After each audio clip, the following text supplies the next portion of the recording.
Hey besties, welcome back to another video. As you can see by the title, today I will be responding to my subscribers' K-pop opinions. Keep in mind that these are not my opinions. I'm just distributing out my thoughts. I know most of y'all won't be needing a disclaimer, but I'm putting one here for all the drunk fools that need it. This video is just my opinion and I'm not trying to spread hate. Okay then, enough chit chat now and on to the video. The first opinion I got is, NCT songs are very bad. Firstly, whoever you are, you don't have to feel sorry if you don't like their songs. At least you said it without bashing the members. Some K-pop stans better start taking notes. I kind of agree with you on this one. Their songs are very cringy and not memorable to me. I've never been an NCT Zen. I'm not an NCT Zen, and I will never be an NCT Zen. But I don't hate NCT in general. But their songs are just all over the place and I don't really see the wow factor. I was talking to my friend about Make a Wish and I was telling her how much I like the song, and then she told me to listen to their English version and she told me she was disgusted and would never stan NCT. And I mean, I get where she's coming from. Like, chill, I know you like your donuts with the jam in the middle, Jamin, but how does that relate to making a wish? I like my donuts with jam in the middle. I'm confused. Anyways, yeah, their songs aren't that good. Not all of them though. Some are catchy.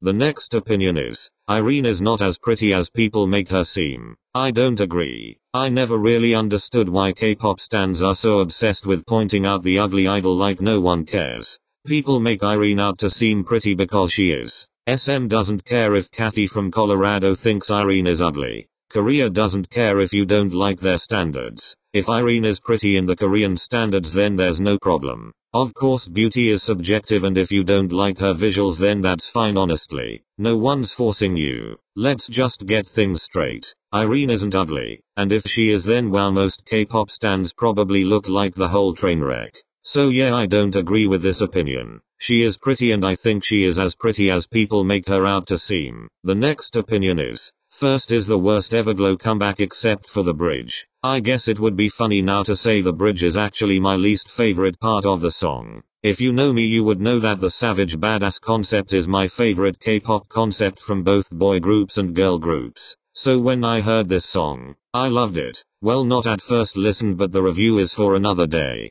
To be honest, this was kind of a hard opinion to decide my answer for, but I think I'm gonna have to disagree. I like most of Everglow's songs, including the title tracks. I like Bon Bon Chocolate, La Di Da, Dun Dun. First, Adios is also fine, but it's not my favorite. Bon Bon Chocolate will always be superior to me. I swear that song and era is laced with something that makes it so addictive. I really do like Everglow and I love First, and I haven't gotten sick of it yet. I'm trying not to overplay songs because it makes me despise them. I did that with Drunk Dazed and now I regret it because I loved that song, but I can't stand it anymore. Anyways, this opinion is a no-no. The next opinion is some blinks say quality over quantity. I'd rather prefer more songs, to be honest. I don't even like some of their songs. I agree. And before anyone starts calling me a Blackpink anti, hear me out. They have been an active group for nearly 5 years, but then we have a group like Enhypen who literally debuted 6 months ago. By the way, I know I'm comparing two groups that aren't even in the same category, but I don't care.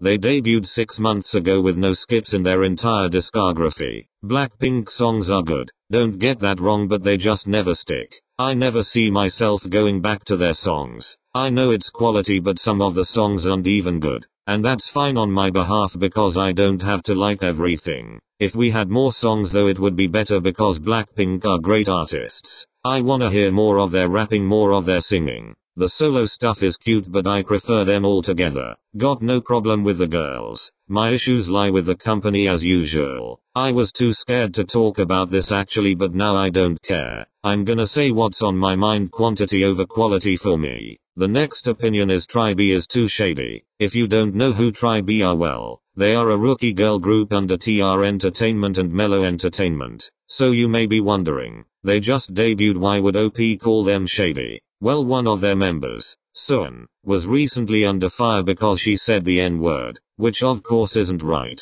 The company apologized though, but people are still angry because they wanted Suan to apologize herself. And to be honest, I stand by idols giving their own apologies. Even if it's fake and insincere, it's what they want us to see them as. They've also been called out because apparently they were copying Blackpink's Pretty Savage. Their youngest member is being sexualized. She is 14 by the way. They've done cultural appropriation and I'm just going to stop there. If you want to find out more in details, do your own research. On the surface level they look like kind girls, but as I always say, we don't know what goes on behind the cameras. The tone of OP's opinion is pretty strong, so it looks like they don't really like this group. If we're gonna call Tribe shady, we might as well just call all other 3rd and 4th gen K-pop groups shady. I mean, they do kind of have a shady outlook to them, but I'm getting the vibes from the company. It's always the companies and their shady business. So yeah, to be honest, I don't really have an opinion on this opinion. I don't agree, but I also don't really disagree.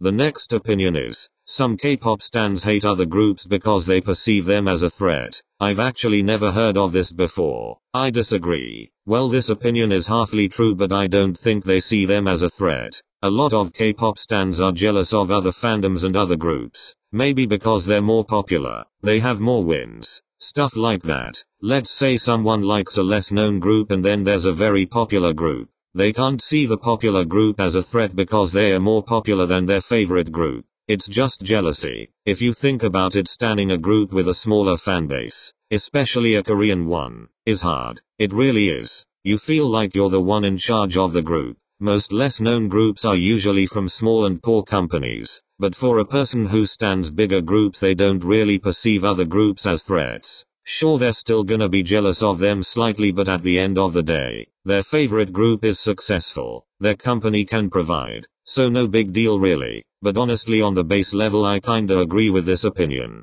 But most people hate other groups because they've got nothing else to do. Just remember that. You know, I'm not going to type all of that down, but I have read OP's opinion, so I'll summarize it here.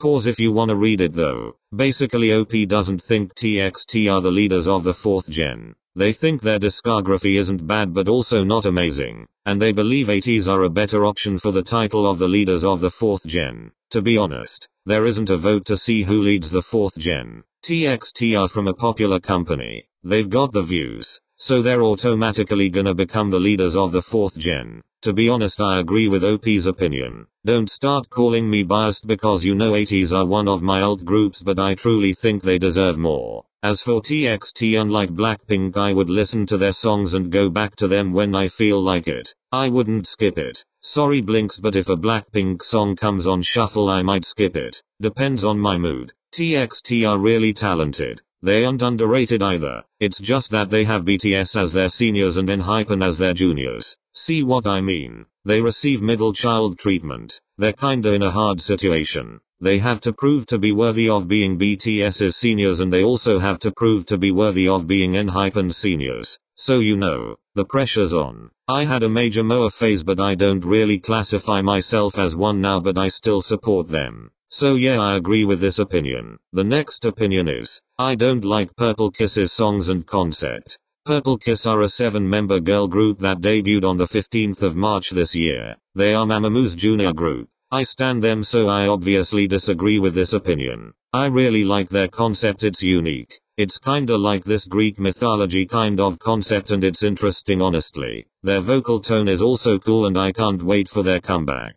They literally only have 7 tracks, so it may be too quick to judge them. But yeah, I can't force OP to stan Purple Kiss, and if they don't like them, they don't like them. It's fine. Note to all stans out there, whether you're a K-pop stan, anime stan, K-drama stan, or a J-pop stan, you can't force someone to like something. You can try to convert them if they're willing, but always respect boundaries. Well, I think I'm gonna stop with the opinions as this video is getting well long. What did you think of the opinions? Do you disagree or agree? Let me know in the comments, and be nice and don't start attacking the original posters of the opinions. I had a lot of opinions to go through, so I will probably be making a part 2 at some point. There is a form in my pinned comment where you can send in any opinions you may have. Well, hope you all enjoyed this video. Goodbye.